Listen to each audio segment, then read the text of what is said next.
नमस्ते जी। आज सर आपका बहुत बहुत स्वागत है हमारे सत्यार्थ संदेश चैनल पर, और जिसको हम पहले पंडित जी आर्य समाज नाम से भी हम लोग इसको रन कर रहे थे।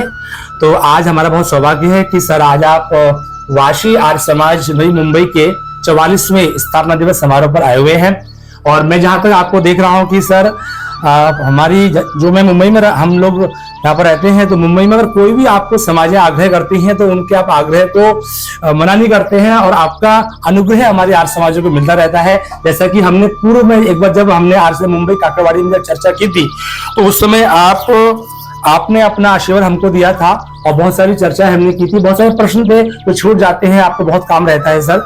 तो आज पुनः आप यहाँ पर आए हुए हैं। तो आर्य समाज वाशी में सबसे पहले तो मैं आर्य समाज वाशी की तरफ से आपका बहुत बहुत अभिनंदन करता हूँ, आपका स्वागत करता हूँ। कुछ प्रश्न हैं सर जो देश की जनता और आर्य समाज के लोग और बहुत लोग आपसे जानना चाहते हैं, पर फेस टू फेस आपका समय उनका मैच नहीं हो पाता है, मिल नहीं पाते हैं। तो कम से कम इस मीडिया के माध्यम से वो आपको उनके जवाब प्राप्त हो जाए। तो कुछ सबसे पहला तो प्रश्न है सर, आप आर्य समाज में आए हुए हैं, तो सबसे पहले हमको आर्य समाज वाशी ने ही कुछ प्रश्न ऐसे दिए हैं। तो पहला प्रश्न है सर कि आर्य समाज के प्रचार प्रसार को कैसे हम और गति दें, कैसे आगे बढ़ाएं, इसको थोड़ा सा सूक्ष्म रूप में आप अपना आशीर्वाद वचन से बताइए। देखिए, कोई भी समाज हो, समाज को अगर आगे बढ़ाना है, उसके दो मूल कारण होते हैं।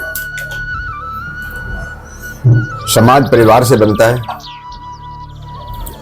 किस प्रकार के परिवार और कितने परिवार, और परिवार का मतलब जो है छोटे बच्चे से लेकर के बूढ़े तक कितने उस समाज में आकर के प्रतिभाग करते हैं। एक तो हमको ये देखना पड़ेगा कि आज आर्य समाज के अंदर युवा वर्ग का आना थोड़ा कम हुआ है, हम युवा वर्ग को कैसे आकर्षित करें। नंबर 2, हमारे शास्त्रकार, हमारे पूर्वज ये कहते रहे कि राजा कालस्य कारणम। अगर कुछ समय है, क्या हम आर्य समाज के जितने लोग हैं, महर्षि दयानंद की विचारधारा में अगर हम विश्वास करते हैं, तो जो लोग राज्य चलाते हैं, जो लोग हमारे एडमिनिस्ट्रेटिव सर्विसेज के अंदर हैं, जो लोग हमारे राजनीति के अंदर हैं, हम उनको कितना प्रभावित करते हैं। एक अध्यापक 10,000 बच्चों को पढ़ा सकता है जीवन काल में, 20,000 को पढ़ा सकता है। एक डॉक्टर जो है 20-30 हजार लोगों का जो है इलाज कर सकता है। लेकिन एक अच्छा अगर राजनेता हो, जिसका सोच बहुत अच्छा है, उसके एक दस्तक से, उसके साइन से करोड़ों लोगों का भला हो सकता है। जी सर। एक बड़ा आदमी, भगवान कृष्ण जैसे गीता में बोलते हैं कि यदधा चरति श्रेष्ठ है तत्देवोत्तर जन संयत प्रमाणम कृते लोकस ततन वर्तते। जिसको हम अपना आदर्श मानते हैं, तो पहले तो हमको ये तय करना पड़ेगा, क्या देश के लोग, दुनिया के लोग, हमारे समाज के लोग, क्या महर्षि दयानंद को अपना आदर्श मानते हैं कि नहीं मानते हैं। बिल्कुल। क्या महर्षि दयानंद केवल मात्र आर्य समाज के संस्थापक नहीं थे, और राष्ट्र निर्माताओं में सबसे ऊंचा स्थान अगर किसी का है तो महर्षि दयानंद का है। और अरविंदो घोष ऐसा बोलते थे, अरविंदो घोष ने लिखा है कि दुनिया के महापुरुषों में, दुनिया के महापुरुष को एक पहाड़ की अगर चोटी का स्थान दिया जाए, तो सबसे ऊंची चोटी का नाम जो है वो महर्षि दयानंद सरस्वती होगा। तो हम किस प्रकार से समाज के अंदर यह स्थापित कर सकें कि महर्षि दयानंद जैसा राष्ट्र निर्माता अभी पिछले कई शताब्दियों में, पिछले हजारों वर्षों में इस देश में पैदा नहीं हुआ। ये हमारा कर्तव्य है। समाज के जो वरिष्ठ लोग हैं, समाज के जो पदाधिकारी हैं, समाज के जो हमारे उपदेशक हैं, इस बात को हम कैसे स्थापित कर सकें कि महर्षि दयानंद जैसा राष्ट्र निर्माता, महर्षि दयानंद जैसा समाज निर्माता, महर्षि दयानंद जैसा, कि हम अगर मनुष्य का निर्माण करना है, अच्छे सच्चे अच्छे मनुष्य इंसान का, नागरिक का निर्माण करना है, तो हमको महर्षि के बताए हुए रास्ते पर, वेदों के बताए हुए रास्ते पर, आर्य समाज के बताए हुए रास्ते पर हमको चलना पड़ेगा। बहुत बढ़िया सर, बहुत अच्छा। हमको भी मोटिवेशन आपसे मिलता रहता है, क्योंकि जब आप आते हैं मुंबई में और हमारे आचार्य धर्मेंद्र जी के माध्यम से आपसे आपकी जब परिचर्चा होती है तो बहुत कुछ सीखने को मिलता है।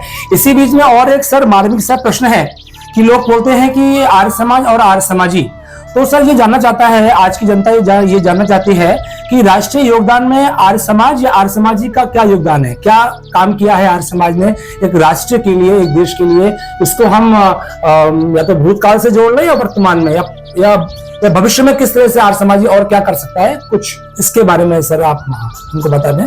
देखिए, सच्चाई तो ये है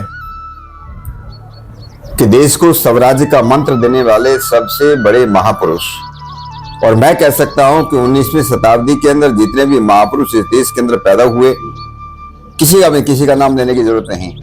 सबसे पहले अगर किसी ने स्वराज्य का जिक्र किया, इस देश को स्वराज्य मिलना चाहिए, स्वतंत्रता मिलना चाहिए, और विदेशियों का राज चाहे कितना भी अच्छा हो, चाहे माँ बाप के समान कृपा करने वाला, आशीर्वाद देने वाला, बिल्कुल जो है न्याय पूर्वक जो है राज्य हो, वो भी जो है कभी सुखदायी नहीं हो सकता।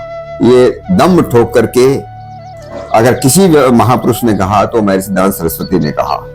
इसके साथ मैं एक बात और जोड़ना चाहता हूं कि महर्षि दयानंद से भी पहले महर्षि दयानंद के जो गुरु थे स्वामी विवेकानंद सरस्वती, हमारे धर्मवीर शास्त्री जी यहाँ बैठे हैं, उन्हीं की जन्मस्थली मथुरा के अंदर 1856 के अंदर 1857 के प्रथम स्वतंत्रता संग्राम से पहले स्वामी विवेकानंद जी की अध्यक्षता में सर्वखाप पंचायत मथुरा के अंदर हुई।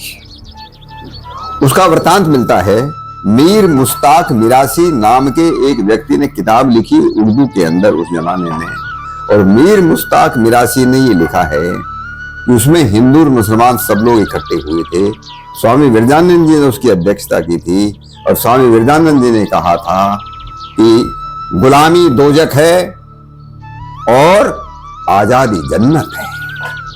कितना भी अच्छा विदेशी हो, वो कभी भी जो है सुख देने वाला नहीं हो सकता। तो स्वामी विवेकानंद से शुरू होकर के स्वामी दयानंद तक, और अब मैं कहता हूं कि आज इस देश के अंदर बड़े बड़े जो क्रांतिकारी महापुरुष हुए हैं, चाहे उसमें लाला लाजपत राय, मुझे नहीं मालूम कितने लोगों को बात मालूम होगी जी सर, कि लाला लाजपत राय ने आर्य समाज नाम की पुस्तक लिखी है, और उन्होंने लिखा है कि आर्य समाज मेरी माता है और महर्षि दयानंद मेरे धर्म पिता है। पता नहीं कितने क्रांतिकारी हुए। पंडित राम प्रसाद बिस्मिल देख लीजिए, फांसी के फंदे बन गए। सरदार भगत सिंह देख लीजिए। दुर्भाग्य की बात यह है कि हमारे कुछ तथाकथित इतिहासकारों ने या वामपंथी इतिहासकारों ने सरदार भगत सिंह को एक नास्तिक घोषित कर दिया जी। सरदार भगत सिंह के दादा जो थे अर्जुन सिंह, उनको स्वयं जो है उन्होंने महर्षि दयानंद से यज्ञोपवीत लिया था। वो पहला सिख परिवार था जो आर्य समाजी बना था। तो मैं कहता हूँ क्रांतिकारी को उसमें देख लीजिए। देश को आजाद दिलवाने में हैदराबाद से देख लीजिए, हैदराबाद जो एक्शन हुआ उसमें कितने आर्य समाजी उसमें थे। जहां जहां भी जरूरत इस देश को पड़ी, सबसे ज्यादा कोई भी जितने भी समाज आज देश के अंदर हैं, जितने भी एनजीओ हैं, सब मैं कहता हूं आज देखो कांग्रेस बनी है 1885 में जी। 1885 से लेकर के 1914-15 तक मैं मुझे कहना चाहिए, तब तक जो है महात्मा गांधी स्टेज पर नहीं आए, तब तक इस देश के प्रत्येक प्रदेश में, प्रत्येक जिले में अगर कोई संस्था काम करती थी, उसका नाम आर्य समाज है जी। तो आर्य समाज का जो काम है और राष्ट्र के निर्माण के अंदर, राष्ट्र को बढ़ाने में, जिसको हम लोग वो कहते हैं कि वो छुआछूत के माने समाज को जोड़ने में, जातिवाद का जहर खत्म करने के लिए, महिलाओं को जो है स्त्रियों को अधिकार देने में, उनको शिक्षा देने में और जीवन बनाने में जितना काम आर्य समाज ने किया है, इस दुनिया के अंदर मैं कह सकता हूं एक ऐसा समाज जिसका केवल मात्र एक आर्य समाज जिसका उद्देश्य है संसार का उपकार करना हमारा होता है। लेकिन सबसे पहले राष्ट्र का निर्माण होना चाहिए, राष्ट्र का उद्धार होना चाहिए। और महर्षि दयानंद का सबसे बड़ा संदेश ये था, हम राष्ट्र का उद्धार कैसे कर सकें, इसलिए उसकी कुछ तुलना नहीं की जा सकती। इसी में एक प्रश्न हम सभी समाजों के लिए है सर। आप हम सभी आर्य समाजों में आप आते हैं, समय देते हैं। मैं आपसे जानना चाहता हूं कि आप हमें पूरे मुंबई के समाजों को और हमारे आर्य प्रतिनिधि सभा को कहाँ स्टैंड पा रहे हैं, हम लोग कहाँ खड़े हैं और हमारा क्या स्तर है, आपको क्या लगता है, हम कुछ सफल हो रहे हैं, काम आगे हम बढ़ा पा रहे हैं या हमें और शक्ति से काम करना चाहिए?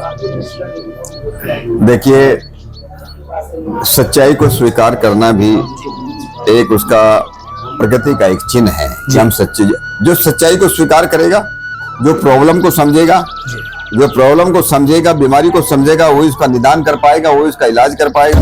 हमें ये समझने की जरूरत है कि जो समाज, जो आर्य समाज सबसे अच्छी समाज थी, जिसने इस देश और दुनिया को इतना कुछ दिया, आज वो कुछ दूसरे जो समाजों से थोड़ा पीछे क्यों हो गया?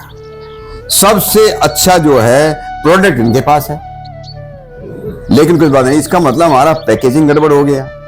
मैनेजमेंट के अंदर ये आता है, अगर हमको अपनी प्रोडक्ट बेचना है तो प्रोडक्ट अच्छी होनी चाहिए, प्रोडक्ट की पैकेजिंग भी अच्छी होनी चाहिए, प्रोडक्ट को प्रचार करने वाले जो है उसकी जगह क्या, प्लेस क्या हो, उसको प्रचार करने वाले उसका पर्सन जिसको हम बोलते हैं वो आदमी हमारे कैसे हो, उसका हम प्राइस क्या है, हम लोगों से क्या ले रहे हैं, क्या समाज को हम दूध दे रहे हैं। तो इस प्रकार के जो आजकल के मैनेजमेंट के सिद्धांत हैं, देखिए सच्चाई में बहुत बड़ी ताकत होती है जी।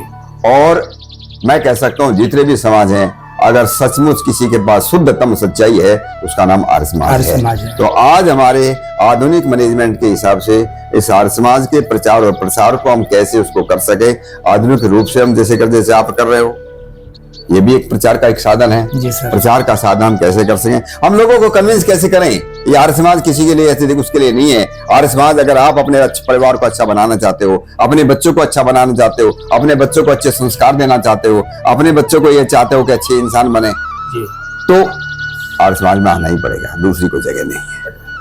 आज के इस समापन समारोह पर एक अंतिम सवाल, आप यहाँ पर आए हैं हमारे आर्य समाज वाशी में न्यू बॉम्बे में, तो हम सभी के लिए आप कुछ अपना आशीर्वचन इस कार्यक्रम की जो पूर्ण हमने सफल किया है इसके लिए आपका कुछ विचार? देखिए हम लोगों का तो एक ही बात है, हम लोग जो है किरणवंतो विश्वार्यम की बातें करते हैं।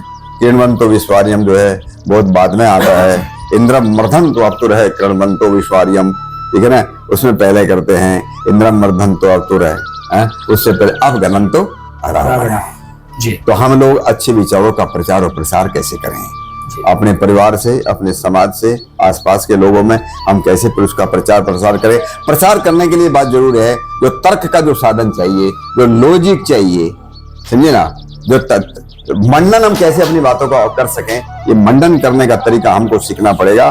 तार्किक रूप से हम लोगों को समझाना पड़ेगा कि भाई धर्म है तो वैदिक धर्म है, वेदो अखिलो धर्म मूलम, धर्म जानना है, धर्मस्य मूलम अर्थ है, सुखस्य मूलम धर्म है। जिसको सुख चाहिए, सुख किसको नहीं चाहिए, सुख सबको चाहिए, कोई किसी भी संप्रदाय का हो, किसी भी मत का हो, किसी भी तथाकथित धर्म को मानने वाला हो, सुख सबको चाहिए। लेकिन हमारे शास्त्रकारों ने कहा अगर सुख चाहिए, सुखस्य मूलम धर्म है, तो धर्म की शरण में जाना पड़ेगा, और धर्म को अगर जानना है तो वेदो अखिलो धर्म मूलम, तो वेद की शरण में आना पड़ेगा, जो महर्षि राम ने अपने को बताया था।